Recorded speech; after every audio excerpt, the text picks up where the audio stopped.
Allah menginginkan sekalipun waktunya terbatas, tapi dengan kasih dan sayangnya diinginkan oleh Allah setiap hambanya yang beriman itu punya peluang yang tinggi untuk mendapatkan rahmat Allah di akhirat berupa surga. Maka didatangkanlah setiap tahun 12 bulan itu dari sekian kesibukan 30 hari khusus untuk meningkatkan ketakwaan personal ini, sehingga meningkatkan peluang-peluang untuk mendapatkan rahmat di akhirat. Lulus puasa, jadilah pribadi yang lebih baik dekat dengan Allah, bersikap mulia terhadap sesama, saat yang bersamaan mampu menata diri dari ujung kepala sampai ujung kaki menjadi pribadi yang lebih baik.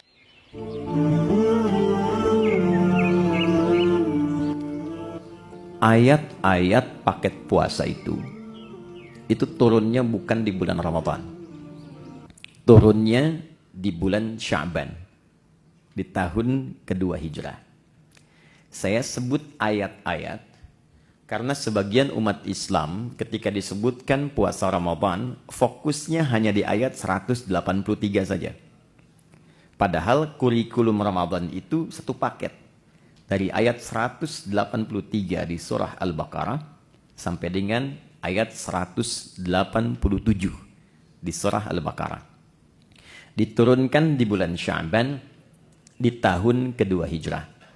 Dan sekarang kita sudah memasuki bulan Sya'ban di tanggal kedua di tahun 1444 Hijrah.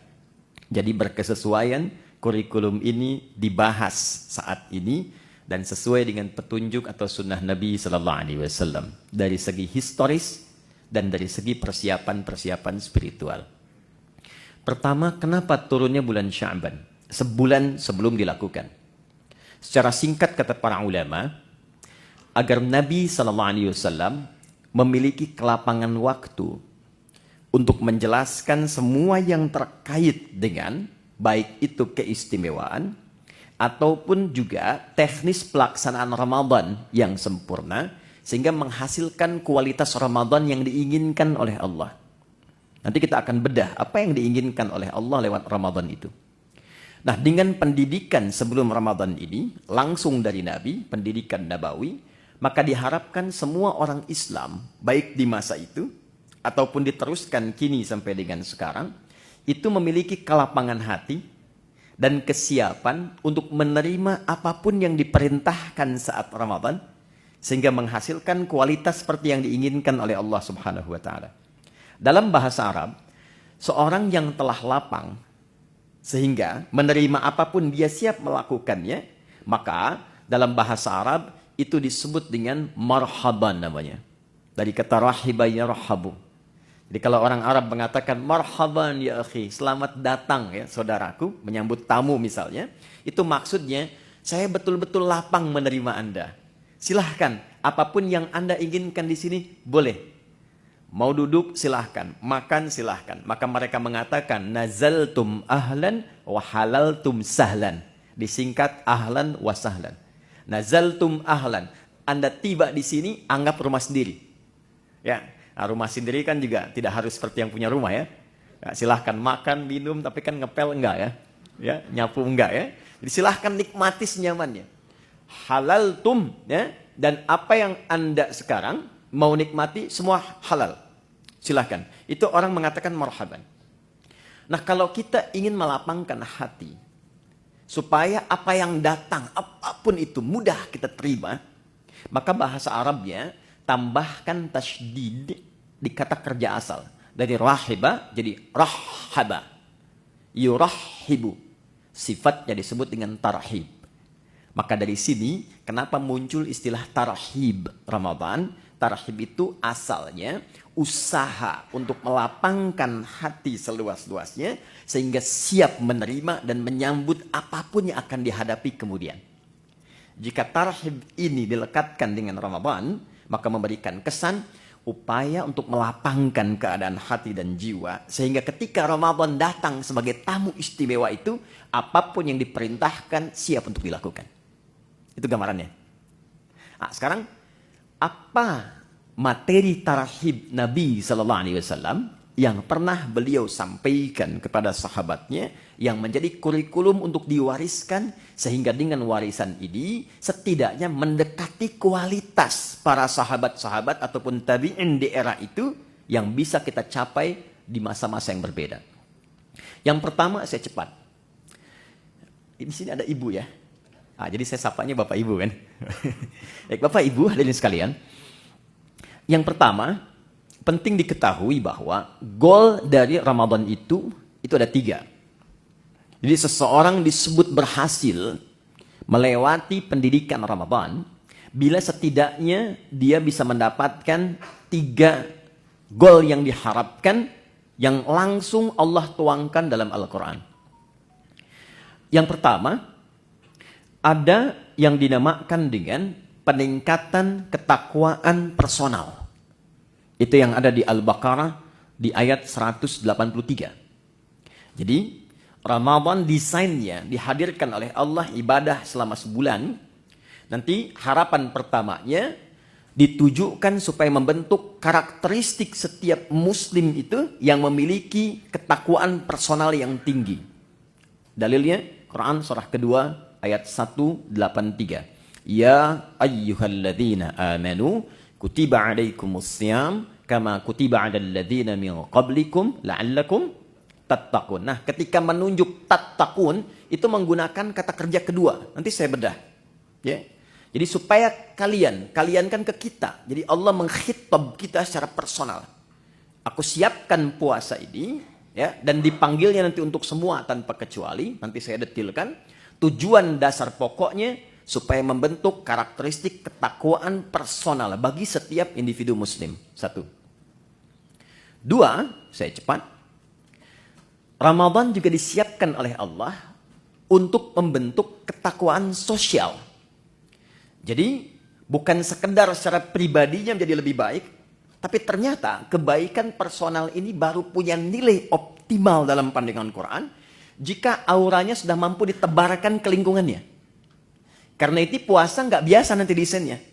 Ya, nanti akan melatih kita saat yang bersamaan untuk berinteraksi secara sosial dan mengoptimalkan semua karakter sosial kita. Sehingga goalnya akan terlihat bukan hanya dengan Allah yang punya hubungan baik.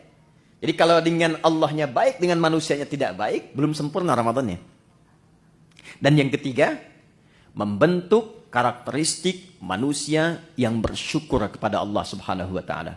Ketakwaan personal, ketakwaan sosial, ketakwaan sosialnya ada di ayat 187 dan karakter syukurnya ada di ayat 185. Itu saja akan kita bedah di kesempatan kali ini. Saya akan coba optimalkan di 45 menit ke depan, 15 menitnya kalau ada sekiranya yang Anda ingin sampaikan untuk kita diskusikan, kita bisa optimalkan di sisa waktu itu. Saya bisa menulis ya. Baik, kita mulai sebentar. Bismillahirrahmanirrahim. Pelan-pelan. Jadi yang pertama, kita mulai dari segi ketakwaan personal. Ya. Takwa secara personal. Dalilnya Quran surah kedua ayat 183. Pelan-pelan. Ya ayyuhalladzina amanu kutiba alaikumus syiyam kama kutiba alal ladzina min qablikum la'allakum tattaqun. Apa yang dimaksud dengan ketakwaan personal? Ini dulu. Bapak Ibu, teman-teman sekalian, bila terdapat kata takwa di dalam Al-Qur'an, itu setidaknya disebutkan derivasinya sebanyak 240 kali. Nah, desainnya terbagi pada 3 bagian. Nanti ada yang membimbing bagian jasmani kita. Ada yang kedua membimbing akal atau intelektualitas kita. Dan yang ketiga ada membimbing rohani kita, jiwa spiritual kita. Nah, hal yang terkait dengan bimbingan rohani ini yang membawakan atau memberikan bekal kepada kita untuk pulang kepada Allah saat meninggalkan dunia, itu yang diistilahkan oleh ulama dengan ketakwaan personal. Jadi babnya khusus, kalau mau dirincikan secara singkatnya adalah bab tentang aspek ritual. Bahasa lainnya ibadah. Nah, sekarang dasar berpikirnya bagaimana? Kita itu kan tinggal, bukan hanya di dunia kan? Baik ya? Setelah dunia kita meninggal, makanya disebut meninggal dunia. Ya, perginya kemana? Baik. Berbahagianya di dalam Islam, bersyukurnya sebagai muslim, konsep kehidupan yang dijelaskan tuh jelas sekali. Gak ada ambigunya. Ya, Anda bisa komparasikan untuk menambah wawasan kita misalnya. Di Islam itu dari bangun tidur sampai tidur dijelaskan. Dari bimbingannya, doanya, caranya.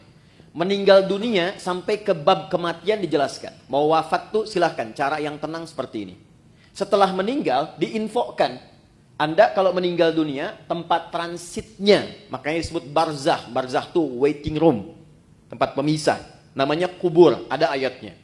Ada hadisnya, ada detailnya. Setelah itu kemana? Dari dunia ke akhirat. Tempatnya cuma dua, imma di surga atau neraka.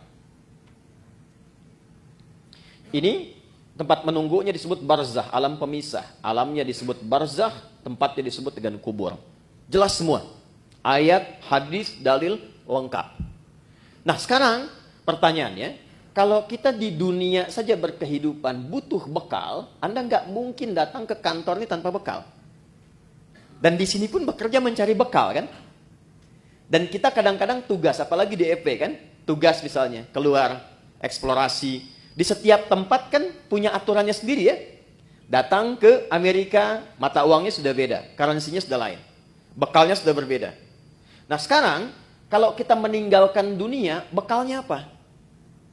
Sedangkan yang kita kumpulkan di dunia itu nggak akan dibawa, ke barzah aja nggak dibawa. Ya, ada di antara kita yang dikubur bawa handphonenya. Kalau saya kangen nanti miss call aja, kan nggak bisa kan? Ya pakaian aja kan ganti kan? Ganti loh. Teman-teman masih pakai seragam tuh, ya kan? Seragamnya saat ke alam kubur kan beda kan?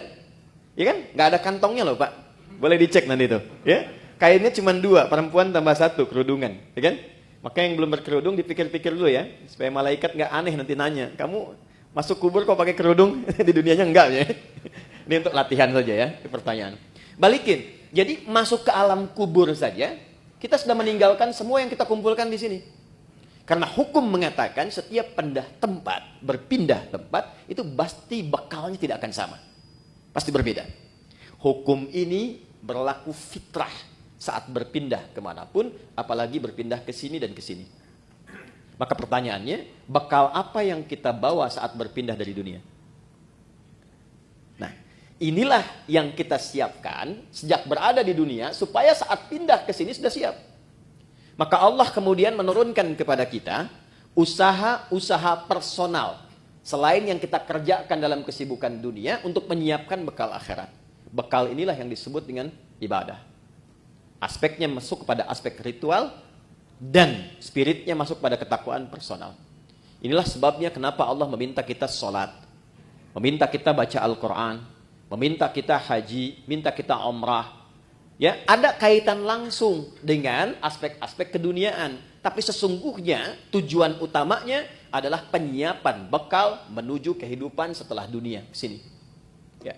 Setiap kita menunaikan sholat, maka perbuatan sholat, baca Quran, puasa, dan yang lain sebagainya itu untuk mendukung menjadi bekal kehidupan akhirat, maka oleh Quran dinamakan dengan hasanah namanya. Ya, hasanah. Contoh, sholat itu di Quran disebut hasanah. Quran surah ke-11, Hud ayat 114. Aqimis sholata tarafain nahar wa zulatan minal lail innal hasanati yudhibnas sayyiat. Sholat yang kita kerjakan sehari 5 waktu itu, 17 rakaat, plus dengan tambahan sunnah yang lain, itu oleh Quran disebut hasanah. Nah, setiap kita mengerjakan perbuatan hasanah, maka konsep dasarnya akan melahirkan bekal, diberi nilai bekal untuk pulang ke akhirat. Ya, berapa bekalnya? Setiap hasanah itu 10 poin. Ada di Quran surah ke-6 ayat 160. Ya, ini jangan dianggap biasa ya. Nanti kita lihat nih. Nanti taunya saat akan meninggal. Jadi akan meninggal semua hasanah dikonfirmasi. Makanya ada orang yang ketika akan meninggal kan senyum, tenang. Panggilannya panggilan ketenangan, hasil ibadah. Contoh, dalam sholat kan kita tadi ada tumak ninah ya. Ya, sholat, rukuk tumak ninah, sujud tumak ninah. Itu tumak ninah itu kalau terus dikerjakan, memberikan sifat kepada jiwa. Sifatnya disebut mutmainnah. Nanti jiwa mutmainnah ini akan dipanggil saat akan meninggal, dikonfirmasi dengan pahala hasanahnya. Makanya ketika dipanggil Quran surah 89 ayat 27 sampai dengan 30, ya ayyatuhan nafsul mutmainnah, irji'i ila rabbiki radiyatan mardiyah. Kenapa ada yang tenang, senyum? Karena ditampakkan. Ya. Dulu ada seorang kakek itu yang sangat soleh, ahli masjid. Hari Kamis itu, ya, beliau selalu merawat masjid. Hari Kamis ba'da asar sedang puasa, itu Masya Allah, itu cuma di belakang sandaran, kemudian merem-melek begini, meninggal. Dalam keadaan yang sangat nyaman gitu. Ahli masjid, wafatnya di masjid. Cuma merem-melek, meninggal. Itu hati-hati belakang ya, yang merem-melek tuh ya. Oke. Balik sini. Man jaa'a bil hasanati falahu asyru amthaliha. Siapa yang mengerjakan satu perbuatan hasanah, dia dapat 10 poinnya. 10 kebaikan. Nah, 10 ini, itu detailnya disebut dengan ajrun. Lahum ajrun ghairu mamnun. Ajrun itu bahasa kita yang disebut dengan pahala namanya. Ini yang kita kumpulkan, hasilnya berupa apa? Pahala. Ajrun. Jadi yang ikut tuh ininya, hasanahnya. Dan 1, 2, ngitungnya bukan 1, 2, 3, 4, bukan begitu. Cara menghitungnya contoh di hadis Muslim, Anda baru masuk ke sini nih, tempat ibadah, mau sholat misalnya, itu baru datang sudah mendapatkan 25. Jarak 1 ke 2-nya 500 tahun. 2 ke 3-nya 500 tahun. Demikian seterusnya. Baca Quran setiap hurufnya itu 10 kebaikan. Ya. Nah, problemnya apa? Apa kaitan dengan pembahasan kita? Maaf sekali dengan bahasa ini. Setiap kita itu kan meyakini bahwa kita akan pulang. Akan meninggal. Ya kan? Gak ada satu pun, apalagi kita yang beriman, yang tidak meyakini bahwa satu saat kita akan meninggal. Ini kan sementara. Anda sesibuk apapun berada di sini, pasti hakul yakin, bila tiba waktunya pasti pulang kan? Pasti meninggal kan? Tapi pertanyaannya, di antara sekian orang yang yakin akan meninggal ini, sudahkah dia menyiapkan bekal yang cukup untuk pulangnya? Coba perhatikan. Untuk yang sementara saja, yang kita tinggali saat ini, betapa luar biasa seriusnya. Kerjanya berangkat gelap, melewati banyak kemacetan, pulangnya gelap lagi. Ya kan? Serius kita kerjakan, tata kelolanya, aturannya dan sebagainya. Untuk mengumpulkan apa? Untuk mengumpulkan kenyamanan-kenyamanan dunia yang sifatnya sementara. Bila tiba waktunya, rumah yang sudah dikumpulkan jadi mewah itu, kendaraan yang luar biasa, pakaian yang bagus-bagus. Pada akhirnya ketika pulang, kan nggak bisa dibawa ke sini pun. Mau pindahan rumah cuma 2 kali 1. Sementara yang ada sekarang sudah dikumpulkan begitu besar. Karena memang bekalnya berbeda. Jadi konsep Quran itu, ingat, konsepnya itu sangat luar biasa. Hei, kamu mesti sukses dunia, akhirat pun bahagia juga. Makanya hasanah itu oleh Allah dibagi 2. Ada konsepsi dunia, ada akhirat. Ya. Quran surah kedua Al-Baqarah ayat 201. Wa minhum may yaqulu rabbana atina fid dunya hasanah wa fil akhirati hasanah. Jadi keseimbangan dalam Islam itu Allah nggak menginginkan kejar akhirat, dunia lupakan, tidak. Karena mencari akhirat itu tempatnya di dunia. Tapi jangan sampai juga terjadi, maaf, dunianya luar biasa, akhiratnya nestapa. Nanti kita akan temukan pengaruh-pengaruh ibadah ini, ada yang terkait dengan dunia, tapi pokoknya adalah akhirat. Ini gambaran pertama. Nah, kenapa puasa? Kenapa puasa? Karena dari sekian kita beraktivitas, sekian lama diberikan waktu berkehidupan, kadang-kadang kebanyakan manusia lupa dengan tujuan berkehidupannya, sehingga tidak siap untuk pulang. Contoh, kemarin di Pondok Indah saya sama-sama menghitung. Ini rata-rata usia berapa ya? Kita ambil 40 lah ya. Ya, entah ke atas atau ke bawah, 40 ya. Konsepnya begini aja, 40. Ya, 40 tahun itu kalau kita potong sedikit untuk tidurnya kira-kira berapa tahun? Akumulasi setengahnya lah ya. Dari mulai berkehidupan, tidur siang, tidur malam, kurangi 20 tahun. Jadi yang digunakan aktivitas 20 tahun. Oke. Dari 20 tahun ini yang dipakai ibadah berapa tahun? Kurangi kerja, makan, macam-macam. Ambil setengahnya ya. Jangan terlalu pesimis lah. Ambil 10 lah. Ini yang dipakai sholatnya, ibadahnya, macam-macam. Dari yang 10 tahun ini, yang ibadah, yang ikhlas berapa tahun? Kan konsep diterimanya kalau ikhlas kan? Wa ma umiru illa liya'budullaha mukhlishina lahuddin. Ambil 5 tahun lah ya.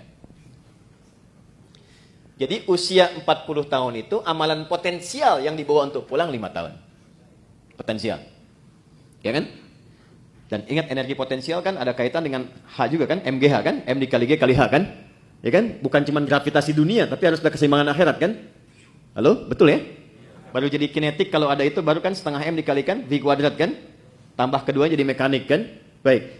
Kita balik ke sini. Dari 5 tahun yang ikhlas nih, maksiatnya berapa tahun?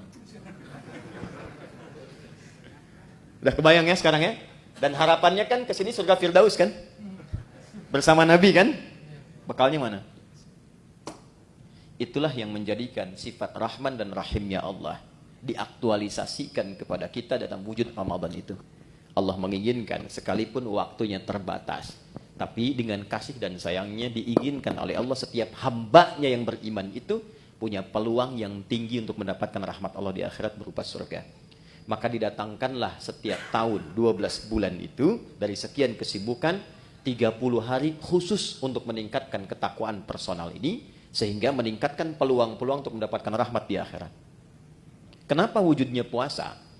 Karena puasa adalah desain satu-satunya yang menjadikan setiap manusia mudah meningkatkan amal soleh. Satu. Anda kalau tidak sedang puasa, jangankan sholat sunnah, maaf, sholat fardu pun kadang terlambat. Dan kesannya biasa. Nanti lihat saat puasa, jangankan sholat fardu, ketinggalan sunnah, gelisah. Lihat awal pertama Ramadan nanti, ya, para ibu bahkan sudah maaf sekali, ya, sudah mulai memesan tempat, membuk tempat-tempat saf pertama dengan sajadah itu. Dan itu bukan ngejar sholat fardu, ngejar tarawih. Dan tarawih sunnah kan? Ya kan? Anda keluar dari sini, ada yang minta, belum tentu diberi. Tapi saat puasa, yang tak kelihatan mata itu ditanya. Berapa fakirnya, berapa miskinnya, berapa yatimnya. Kumpulkan. Jadi puasa itu dahsyatnya apalagi Ramadan, bisa membuat seseorang itu mengakumulasikan semua potensi ibadah yang bisa dilakukan. Orang yang nggak pernah ke masjid, itu Ramadan bisa saf pertama. Tapi saya tidak katakan setiap yang saf pertama nggak pernah ke masjid ya. Tapi bisa datang itu. Itu luar biasa. Ya, Quran yang nggak pernah jarang ngaji itu bisa tadarus. Itulah dahsyatnya Ramadan. Satu.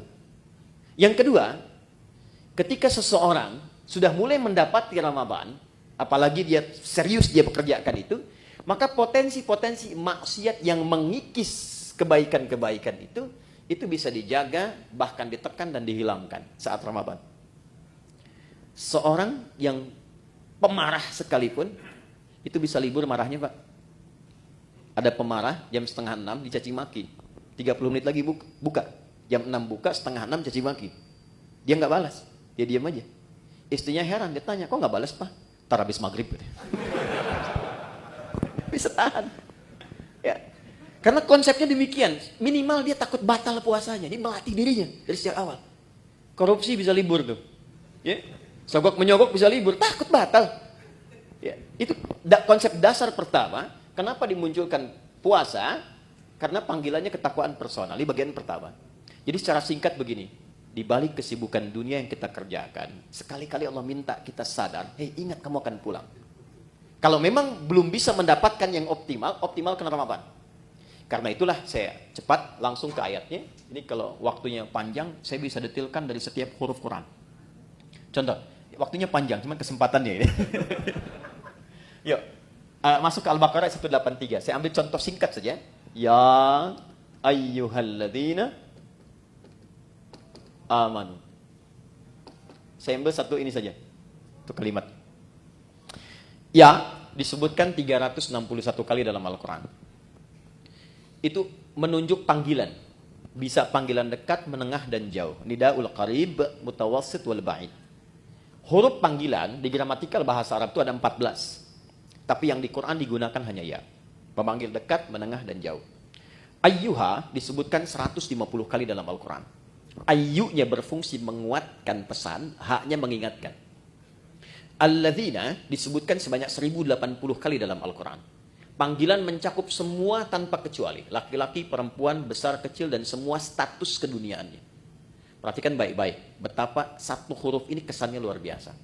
khusus untuk Ramadan.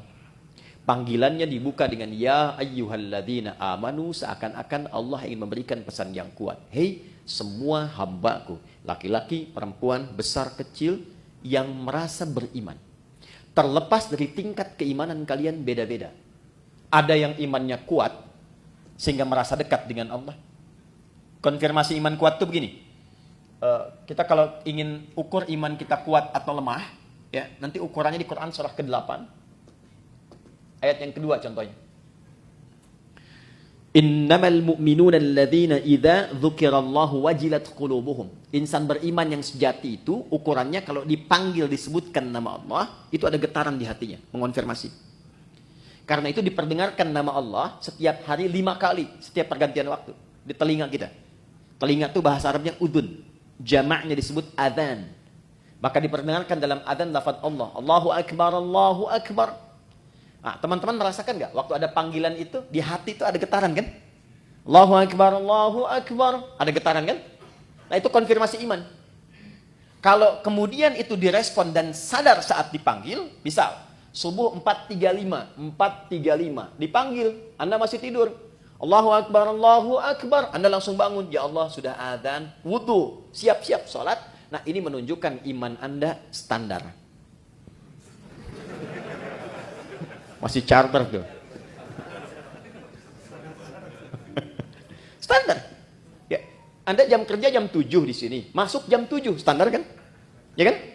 Tapi yang hebat tuh begini, dipanggil 4.35, jam setengah 4 dia sudah bangun. Ada yang begitu. Ya, itu isyarat misal di Quran surah ke-4 ayat 103. Innas salata kanat 'alal mu'minina kitaban mauquta. Insan beriman itu tahu waktu salat karena tahu dia siap-siap sebelum dipanggil.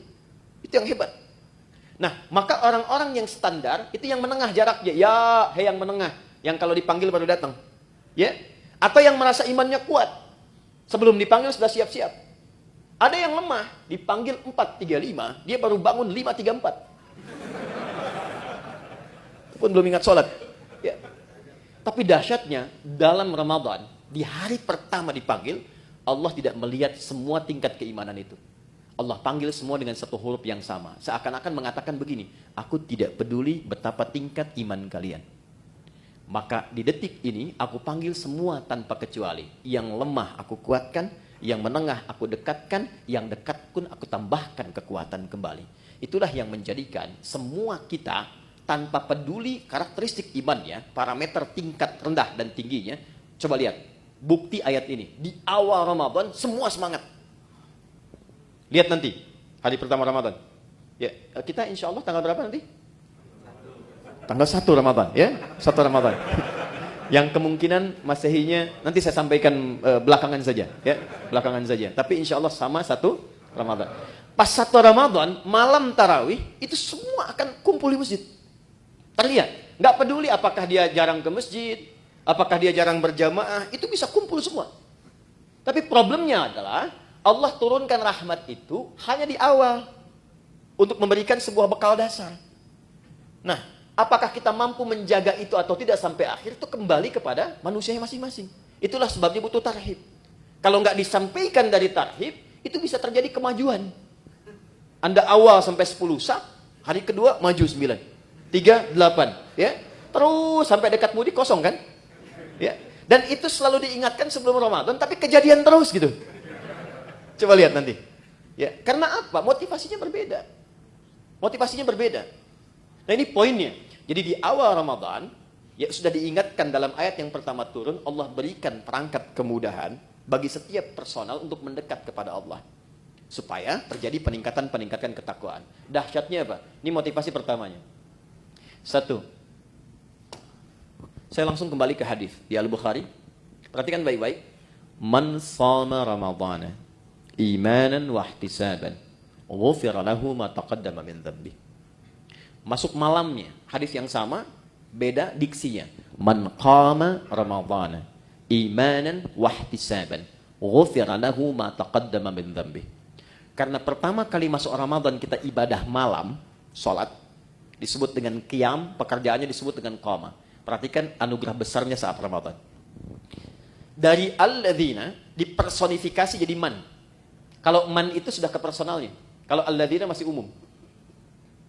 Siapapun dari yang banyak ini, malamnya memulai dengan menyiapkan diri untuk menunaikan tarawih. Man qama Ramadhana, khusus Ramadan, bukan yang lain. Imanan, karena panggilan imannya merespon seruan Allah. Di Allah panggil, ya ayyuhalladzina amanu, Anda datang dengan iman itu. Jadi bukan karena orang lain tarawih Anda ikut.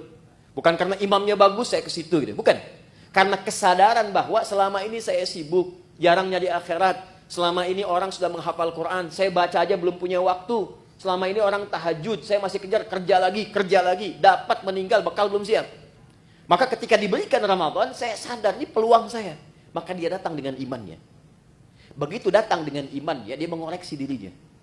Dia sadar, ya Allah, selama ini saya sibuk, Engkau berikan aku kesempatan sekarang untuk mendekat kepadamu. Lalu dia bacakan kalimat yang Nabi ajarkan kepada Sayyidah Aisyah, Ummul Mukminin. Allahumma innaka afuwwun karim, tuhibbul afwa fa'fu anni. Ya Allah, Engkau mencintai orang-orang yang mendekat kepadamu. Engkau maha mulia yang memaafkan. Selama ini hamba sibuk, hamba banyak berbuat maksiat. Malam ini hamba menegadah kepadamu untuk memohon ampunanmu. Itu yang disebut ihtisaban. Begitu keluar kalimat itu, memohon ampun kepada Allah, maka ghufira lahu ma taqaddama min dzambi. Sambil ingat dia dosa-dosa yang pernah dia kerjakan, semua kesalahan yang pernah dilakukan gugur. Ini dahsyatnya Ramadan, gugur. Makanya sering oleh Bilal itu saat Ramadan sering diingatkan kan? Ya, yang mengingatkan kadang-kadang saat Ramadan ada di samping imam itu, Allahumma innaka afuwwun karim tuhibbul afwa fa'fu anni. Diingatkan supaya menghadirkan rasa-rasa kenikmatan bertobat kepada Allah. Itu ketika Anda mengucapkan kalimat itu, maaf sekali, disertai dengan keimanan, bukan kalimat biasa. Anda ingat dosa yang lampau, ingat koreksi diri, memohon kemuliaan Allah, ghufira lahu ma taqaddama min dzambi. Semua dosa-dosa yang pernah dikerjakan, ditobati di malam itu gugur langsung. Kecuali utang ya, maaf. Utang tetap berlaku, ya. Utang itu harus lunas, bukan dengan taubat jadi lunas, tidak. Ya. Apa faedahnya? Begitu selesai, dosa diampuni, Anda bangkit misalnya, baru takbir, kemudian meninggal, itu Masya Allah. Meninggal di malam itu dengan taubat gugur semua, dapat satu amalan, sudah faqad waqa ajruhu 'ala Allah. Dosanya hilang, amalannya tumbuh. Jadi peluang mendapatkan rahmat Allah di akhirat ke surga ini menjadi lebih besar. Hisabnya ringan. Itu nggak ditemukan di waktu-waktu lain kecuali Ramadan. Kalau bersamaan itu dengan malam Al-Qadar, bersamaan, maka sholat yang pertama ditunaikan itu langsung pahalanya lebih dari 1000 bulan. Bukan sama dengan 1000 bulan, ingat. Ayatnya mengatakan Lailatul Qadri khairum min, khair min itu lebih dari, bukan sama. 1000 bulan itu kurang lebih 83 tahun lah kalau dikonversi. Lebih dari itu lebih banyak. Jadi kalau ada misalnya Anda ngaji tuh selepas tarawih, cuman baca satu ayat misalnya, Nun, pas malam Al-Qadar, itu nilai nunnya lebih daripada 83 tahun. Ada yang seharian bisa baca Nun, Nun, Nun, Nun. Ya, dan ingat di hadis Muslim, konsepsi pahala itu kan menutup dosa. Ya, pahala tutupin dosa, pahala tutupin dosa. Ini sholat nih ya, misal selesai sholat, ada yang menggibah dan nggak tanggung imamnya misalnya, ya gitu amat ya bacaannya, si amat aja nggak begitu ya, dia keluar tuh, dibicarakan, itu di hadis Muslim, pahala sholatnya langsung ditransferkan kepada orang yang digibahkan itu. Wa syatama hadza, wa qadhafa hadza, wa daraba hadza, wa safaka dama hadza. Ada yang berselisih, difitnah, itu langsung pindah. Jadi konsepnya yang soleh menutup yang salah. Nah sekarang berapa banyak yang dikumpulkan yang soleh itu? Sementara dari ujung kepala sampai ujung kaki, maksiat sering kali terjadi setiap detik sekarang. Mata udah salah lihat tuh, baru bangun udah salah lihat. Cek WA kan? Huh? Niatnya pengen lihat YouTube ceramah, yang keluar iklan yang tak pantas. Ya kan? Dilihat apa dilewat? Ya, dilewat sayang gitu kan? Dilihat dosa, ya. Tapi kan iman yang menguatkan, lewat. Ya, istighfar lisan, astagfirullah. Ya, ingat meninggalkan maksiat itu ada pahalanya. Jadi ketika Anda skip atau Anda palingkan ada istighfar, dicatat pahala. Bukan cuma tinggalkan biasa, itu nahi mungkar. Nahi mungkar itu ada pahala seperti amar ma'ruf. Tapi harus bersamaan. Palingkan istighfar, bukan istighfar nggak berpaling. Astagfirullah. Apa? Ya. Apalagi sini, ini nutup nih. Jadi itu nggak ada kecuali Ramadan. Maka tumbuhkan motivasi, maaf sekali dengan bahasa ini, tumbuhkan motivasi bahwa Ramadan itu adalah momentum kita untuk mengejar husnul khatimah. Itu poinnya. Maka di ujung ditutup dengan kalimat kama kutiba 'alal ladzina min qablikum la'allakum tattaqun. Diharapkan dengan meningkatnya ibadah di bulan puasa ini ada kesadaran personal dalam diri kita bahwa kita satu saat akan pulang, dan bekal pulang itu cuma takwa. Cuma takwa. Karena saat kita roh ditanamkan pada jiwa, itu membawa potensi takwa. Jadi begitu roh masuk ke dalam jiwa kita menjadi nafas, diserap ke dalam bahasa Indonesia menjadi nafas, bisa bernafas tanda kehidupan. Nafas itu kalau sudah masuk ada takwanya. Di mana ditemukan? Quran surah 91 ayat 7 sampai 10. Wa nafsi wama sawaha fa'alhamaha fujuraha wa taqwaha. Makanya potensi takwa itu dioptimalkan dalam bentuk ibadah. Setiap ibadah itu pasti ada takwanya. Kita sholat barusan, sholat itu dibuka dengan kata iman dan takwa. Dzalikal kitabu la raiba fi hudal lil muttaqin. Siapa orang takwa di situ? Alladzina yu'minuna bil ghaib wa yuqimunas. Puasa jelas. Haji, nanti mau haji itu. Itu takwa ujungnya. Al-Baqarah 197, wa tazawwadu fa inna khairaz zadit taqwa. Itu poinnya. Jadi secara singkat, kalau kita dengar kata Ramadan, Ramadan, Ramadan, sandingkan kalimat itu dengan kata pulang. Yuk. Jadi kalau sekarang masih kita abai dengan Ramadan, tanyakan aja, kalau meninggal siap nggak bekalnya? Ya, saya tutup dengan satu bagian pertama ini dengan satu kalimat dari Jibril alaihissalam yang Nabi langsung like, kita wajib share, nggak usah komen lagi. Ya, perhatikan komentar Jibril alaihissalam ketika Nabi akan naik ke mimbarnya. Mimbar Nabi itu ada 3 gundakan, step 1, 2, 3. Begitu naik, kata Jibril alaihissalam, ini ada di Al-Mustadrak karya Al-Imam Al-Hakim Naisaburi. Kata Jibril alaihissalam, raghima anfu rajulin au bu'dan, celaka seseorang dan akan jauh dari rahmat Allah, liman adraka ramadhana falam yughfar lahu, yang sudah disampaikan ke Ramadan tapi tak mampu mengonversi Ramadan itu sebagai rahmat untuk meningkatkan ketakwaan dirinya, sehingga tak mampu diampuni oleh Allah Subhanahu wa taala. Dikasih sehari Anda enggak tobat, ada kedua. Hari kedua Anda enggak tobat, ada ketiga. Tapi 30 hari dikasih enggak tobat-tobat, berapa lama lagi waktu yang dibutuhkan oleh Anda untuk mendapatkan rahmat Allah Subhanahu wa taala? Itu poin 1. Pengingatnya saat selesai Id nanti. Dari kata ada ya'udu, tempatnya disebut ma'ad, waktunya disebut dengan mi'ad. Innallaha la yukhliful mi'ad, waktunya. Innal ladzi farada 'alaikal qur'ana laradduka ila ma'ad, tempatnya. Id itu sifatnya. Kenapa di ujung Ramadan disebut dengan Idul Fitr? Bukan hanya mengembalikan ke waktu kita makan lagi, Idul Fitri, tapi mengingatkan bahwa satu saat kita akan pulang, dan pulangnya membawa jiwa yang suci, yang penuh dengan nilai ibadah. Ya, illa man atallaha biqalbin salim. Nah, itu ditunjukkan setiap kali selesai puasa. Berbahagianya di Indonesia ini, kebiasaan Id ini muncul. Mudik kan? Ya kan? Mudik itu kan pulang ke Udi kan? Pulang ke kampung kan? Dan yang pulang, itu berani pulang kalau punya bekal. Saya pernah tanya pada seseorang yang nggak mudik, kenapa Anda nggak mudik? Nggak punya bekal, Ustaz? Nggak punya bekal. Tapi yang punya bekal, itu semangat pulangnya luar biasa. 3-4 hari sebelum pulang, udah siap-siap. Dan dia telepon ke tempat yang akan pulang. Maka di tempat itu ibunya, saudaranya udah siap-siap ngecat rumah. Makanan diada-adakan, siap penyambutan. Kadang-kadang kan terjadi yang luar biasa ya. Luarnya seperti kaleng biskuit, dalamnya rangginang kan. Saya nggak sebut nama produk supaya nggak endorse ya. UMKM nggak apa-apa gitu.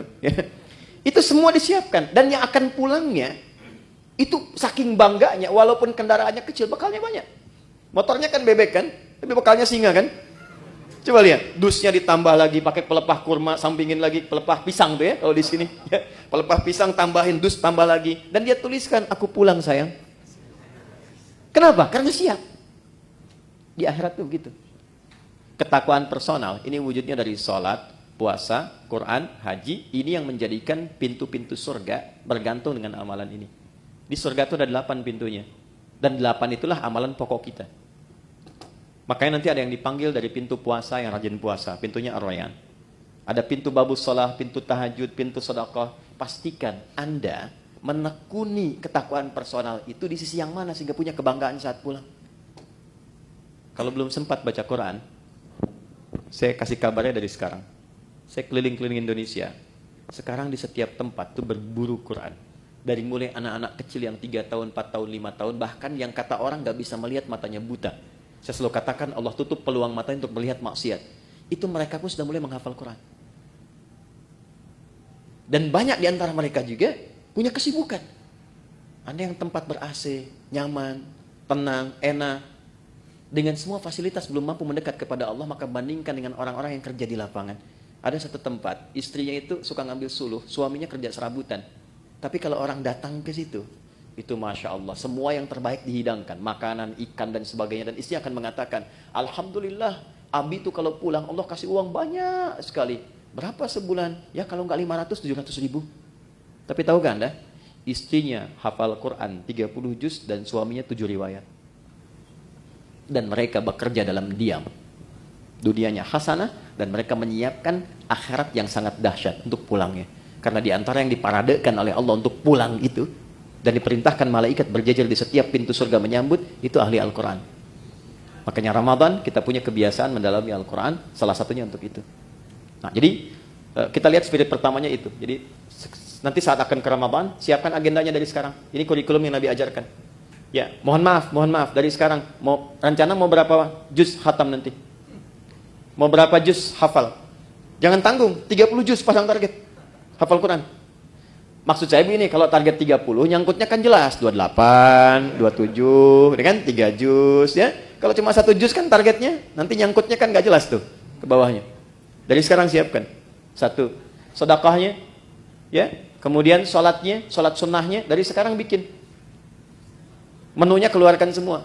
Nanti checklist. Minimal salah satu pernah dilakukan. Ya, checklist 1, 2, 3. Selesai Ramadan, demi Allah saya katakan, rasakan pasca Ramadan, apakah ada perubahan, peningkatan ketakwaan personal ini setelah selesai menunaikan puasanya. Nanti cirinya pada bagian ketiga. Saya cepat, saya punya 5 menit lagi. 2, ada jenis kedua disebut dengan ketakwaan sosial. Ayatnya ke-187, lihat ujungnya. La'allahum yattaqun, dari taqiyah. Kalau tak itu Anda, kalian, personal. Kalau ya dibicarakan dia. Kalau dijamakkan tambah di ujungnya, yattaqun, mereka. Jadi bukan hanya membentuk secara pribadi untuk kita, tapi interaksi dengan lingkungan sosial kita. Hablum minan nas, hablum minal makhlukat. Maka ciri orang yang berhasil puasanya bukan hanya baik secara personal, tapi implementasi kebaikan personal itu bisa dilihat dari perbuatan baiknya dengan sesama. Makanya saat puasa, anjurannya bukan sekedar meningkatkan ibadah pribadi. Pernah dengar hadis ini di At-Tirmidzi? Siapa yang memfasilitasi bukaan untuk orang puasa, walaupun 1 biji kurma saja, 1 kurma, ataupun sehirup air saja, maka dia mendapatkan pahala yang sama dengan yang berpuasa itu tanpa dikurangi sedikit pun. Pernah dengar hadisnya? Hadisnya sahih. Tapi jangan salah menyimpulkan ya, bacanya pakai ilmu hadis. Ya nggak usah puasa, fasilitasin aja kurma. Dia nggak begitu. Ya Anda fasilitasin, Anda nggak puasa, Anda dosa, Anda batal. Jadi ruginya 2 kali. Ya, maksudnya apa? Saking tingginya ibadah sosial itu Nabi menginformasikan dengan tingginya tingkat apresiasi yang Allah berikan. Jadi kalau di Quran itu atau di hadis ada motivasi dengan pahala yang tinggi, ini menunjukkan kualitas amalan itu dahsyat, tinggi. Ya, dan banyak sekali terkait dengan puasa itu amalan-amalan sosial. Sedekah, infak, memuliakan yatim, zakat, ini kan sosial semua. Tapi pernah nggak teman-teman kita semua rincikan itu formulasinya kemana? Contoh misalnya, kan ada zakat, ada infak kan? Baik, zakat itu untuk siapa? Infak untuk siapa? Ternyata skema infak itu dia ada 2 tuh. Ada infak wajib, ada infak sunnah. Yang wajib itu untuk keluarga. Disebut dengan nafkah namanya. Ya, maka kewajiban kita memuliakan istri, memuliakan anak, cari sekolah yang mendekatkan dia dengan Allah, cari pakaian yang menutup aurat supaya Allah senang, ya. Gambarannya itu wajib dan ada pahala. Kalau antum kerja sekarang berangkat ke sini, diniatkan untuk nafkah karena menaati perintah Allah, Quran surah 4 ayat 34, ya kan? Itu setiap langkahnya ada pahalanya, teman-teman. Jangan dikira biasa. Dan kalau antum rajin tahajud, itu dibimbing untuk meningkat karirnya. Quran surah 17 ayat 79 sampai 80. Ini agak cepat aja karena kita sedikit lompat-lompat. Saya balikan, itu nafkah pertama. Niatkan sebagai ibadah dan antum pun akan terjaga. Kalau diniatkan ibadah, antum gak akan terjebak korupsi. Malu lah masa ibadah berbuat kotor. Ada orang minum bir misalnya pakai bismillah. Bismillahirrahmanirrahim, berkurang dikit dah dosanya gitu kan? Enggak ada. Ya, orang kalau mau korupsi juga kalau sedang merasa ibadah nggak mungkin dilakukan. Dia akan terjaga. Nah, tapi yang terkait dengan Ramadan ini, saya mau tarik ya. Nih, ke infak sunnah.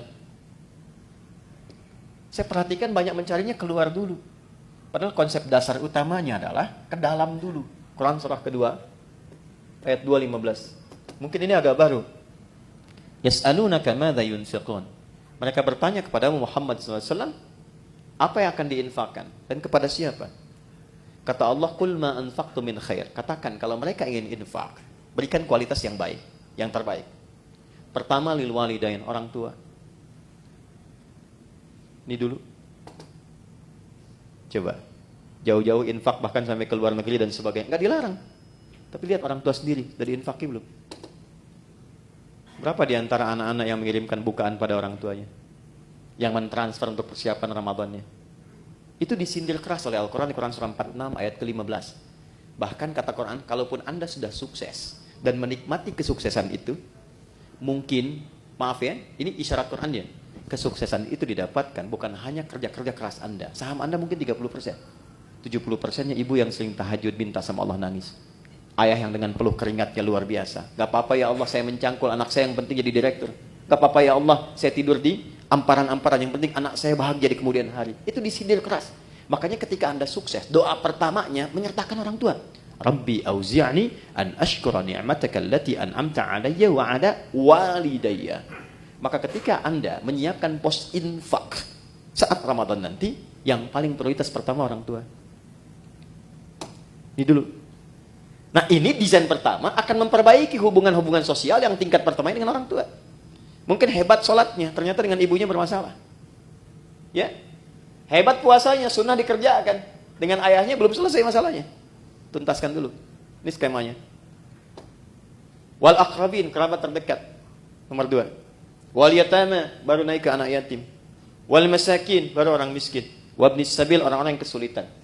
Setelah itu, baru nanti yang umum. Yang fisabilillah. Banyak sekali cabangnya. Bisa kita kumpulkan. Nah, singkatnya adalah, mumpung sekarang kita masih di bulan Sya'ban, dari sekarang disiapkan. Nabung dari sekarang. Berapa anggaran infaknya nih untuk skema sosial? Untuk Ramadan. Setiap hari keluarkan misalnya 1, 2, 3, support A, support B, support C. Karena yakin, Ramadan itu dengan sendirinya pasti akan meningkat. Pasti disiapkan oleh Allah. Pandai-pandai melihat berapa yang Allah siapkan untuk kita. Kalau sudah cukup di dalam rumah, Anda dapat gaji misalnya 20 juta. Kebutuhan di rumah 10 juta, tabungan 5 juta untuk ke depan, untuk anak-anak. Berarti 5 juta itu peluang ibadah Anda lewat harta. Optimalkan. Tinggal diatur nanti bagaimana penyalurannya saat Ramadan. Dan yang paling dahsyat, ada nanti skema yang ketiga, yang terakhir, sedekah. Yang sifatnya lebih luas lagi. Bukan hanya muslim, tapi sampai non-muslim. Sampai non-muslim. Anda bekerja kan di sini nggak semuanya muslim tuh. Pasti ada non-muslimnya. Nah, tebarkan aura Ramadan kepada teman-teman juga. Ya. Jadi begitu datang nanti bulan Ramadan, bisa dibikin skemanya untuk sedekah itu lebih luas sifatnya. Mungkin di antara anak mereka ada yang kesulitan, bisa diberikan bantuan SPP-nya. Gitu kan? Ada di antara mereka yang tertarik dengan Islam, berikan kemudian pendalaman dengan buku-buku keislaman. Biayanya boleh dari skema ini. Bahkan nanti bisa dari zakat yang mu'allafati qulubuhum. Ya, Anda mau buka berbagi, makanan kan banyak tuh. Kata Nabi berbagi, sampingnya mungkin tetangga non-muslim, ajak. Anda mau buka bersama barang-barang nih ya, jangan yang muslim saja. Mungkin ada non-muslim tertarik, ajak. Ya, ketika dia bertanya, ya, kok saya boleh ikutan? Sampaikan. Islam atau Quran yang mengajarkan saya untuk berbagi. Ya, nanti hari kedua dia tanya lagi, hari ini Quran ngajarin lagi berbagi kan? Nah, ini poinnya. Yang terakhir, yang ketiga, ya kita akhiri. Jika semua ini sudah bisa kita lakukan, maka semua latihan ini akan merubah kepribadian kita dan membentuk karakteristik yang baru pasca Ramadan. Gambarannya begini, maaf sekali, kalau teman-teman biasa makan, pakai ayam, pakai kerupuk, Ya, ini Ustaz Mubarak waktu pesantren tuh capruk, kecap kerupuk, ya. Saya satu pesantren dengan beliau, kecap kerupuk, ya. Nah, setelah 30 hari. Hari ke-31, ayamnya dikasih, kerupuknya nggak dikasih. Kira-kira komentar pertama apa? Mana kerupuknya? Karena sudah terbiasa kan? Baik. Ramadan kan kita dilatih. Kebiasaan sholat, biasa baca Quran, biasa berbagi, biasa mendekat, biasa evaluasi. Masa 30 hari melakukan itu nggak merubah karakter? Pasti akan ada perubahan. Ya, hal pertama yang didapatkan pasca itu, yang pertama ketenangan. Itu dulu. Jadi Allah itu kalau ingin merubah seorang hamba jadi lebih baik, hatinya ditenangkan dulu. Karena tenang ini kunci sejalannya. Hidup tenang, di rumah tangga kan tenang ya. Samara itu kan sakinah dulu, sakinah kan tenang ya. Di kaya pun kalau nggak tenang nggak enak. Coba pilih mana? Kaya tapi gelisah atau miskin tapi tenang? Nggak ada pilihan ketiga, jangan maksa. Saya tahu kaya dan tenang ya. Kaya tapi gelisah atau miskin tapi tenang? Jadi Allah itu kalau ingin merubah seorang hamba menjadi lebih baik, itu diberikan ketenangan dulu. Setelah tenang nanti baru diinstal. Dia pengen apa? Apakah ilmu, apakah harta atau kedudukan? Baru diarahkan. Anda kalau sholat, yang didapatkan kan bukan solusi dulu kan? Sebelum tanha anil fahsya'i wal munkar, ketenangan dulu. Makanya kalau orang itu kalau sudah sholat, sholatnya bagus, hatinya lebih tenang. Baca Quran juga begitu. Ya, jadi kalau Anda sedang gelisah, ibu-ibu itu jangan bikin status. Gak menyelesaikan persoalan. Ya, ini mendung di sekitaran bikin status. Mendung ya, yang gak menghentikan mendung kok. Ya. Kalau sedang gelisah, ambil wudhu, ngadap kiblat, ambil mushaf, baca Quran. Tenang hati. Walaupun solusi belum datang. Nah, Ramadan pun begitu. Ketika Allah ingin tanamkan hidayah pada seorang hamba, yang diberikan pertama ketenangan. Lebih tenang pribadinya. Kedua, lebih nikmat dalam beribadah. Lebih berkualitas. Merasakan peningkatan kualitas dalam ibadah. Jadi ada kecenderungan ingin nambah. Ada mulai rindu dengan tarawih, padahal mau berakhir. Ya kan? Maka saat itulah kemudian tanda awal dari Allah bahwa hidayah telah ditanamkan dalam diri kita. Ketika ditanamkan pada diri itu, maka wujud yang terakhir yang Allah inginkan, walitukabbirullaha ala ma hadakum wa la'allakum tashkurun. Membentuk pribadi yang lebih bersyukur. Apa itu syukur? Secara singkat, syukur adalah mampu mengonversi semua nikmat yang Allah berikan pada setiap tempat yang Allah kehendaki. Maaf, lisan ini fungsinya untuk bicara. Tapi Allah menginginkan bukan sekedar bicara, bicara yang baik-baik. Itulah syukur. Syukur dengan mata melihat yang baik-baik. Syukur dengan tangan menulis menggerakkan yang baik-baik. Maka orang yang lulus puasanya, puasa itu akan merubah kepribadian dirinya menjadi lebih baik sebagai syukur kepada Allah Subhanahu wa taala setelah menyelesaikan pelatihan selama 1 bulan itu. Karena dia mendapatkan syukur itu, maka dia coba mengekspresikannya dengan bertakbir. Itulah sebabnya hari pertama di bulan Syawal kita bertakbir, Allahu Akbar, Allahu Akbar, Allahu Akbar. Takbir itu ada 2 jenisnya. Ya, ada takbir perjuangan, ada takbir sebagai syukur. Nanti ada yang menambahkan ulama dengan takbir ibadah seperti dalam sholat. Takbir perjuangan itu saat berjuang, Allahu Akbar, Allahu Akbar, Allahu Akbar. Bung Tomo teriak Allahu Akbar, yang lain Allahu Akbar. Sampai di undang-undang kita nama Allah masuk.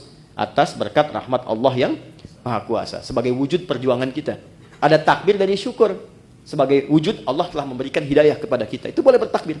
Ya, Anda misalnya puasa. Kalau saya dapat sesuatu, saya pengen puasa. Begitu dapat, diberikan Anda puasa. Anda bertakbir misalnya, Allahu Akbar, itu sunnah. Boleh untuk dilakukan. Nah, jadi secara singkat, lulus puasa, jadilah pribadi yang lebih baik dekat dengan Allah. Bersikap mulia terhadap sesama.